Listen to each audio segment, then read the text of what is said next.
So விஜய்க்கு அடுத்து திரிஷாவையும் ஒரு அரசியல் பிம்பமாக அவங்க உருவாக்குவாங்க. திரிஷாவுக்கு தெரியும் மன்சூர் அலிகான் திட்டினா அடிச்சு காய போட்டுறணும் துவைச்சு.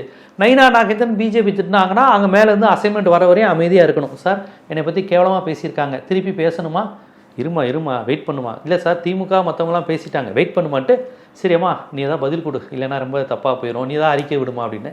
விஜய் சார் விஜய் அறிக்கை விட மாட்டாருமா, எங்கள் பிளானே விஜய் சைலண்டாக இருப்பார், நீ ஆக்டிவாக இருப்பார், அப்படி தான் ஃபியூச்சரில் கொண்டு வர போகிறோம், எழுதி வச்சுக்கோ அப்படிங்கிற மாதிரியான கான்செப்டில் அவங்க கொண்டு வருவாங்க.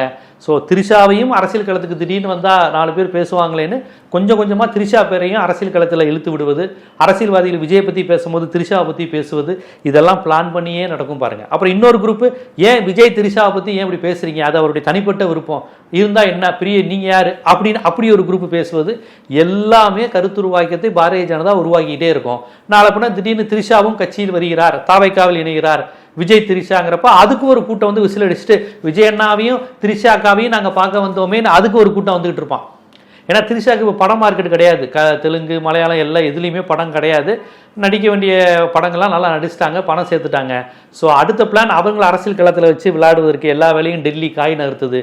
இப்படி சினிமா நடிகர்களை வைத்து தமிழ்நாட்டில் விளையாண்டு பார்ப்பது டெல்லிக்கு ஒன்றும் புதுசு கிடையாது.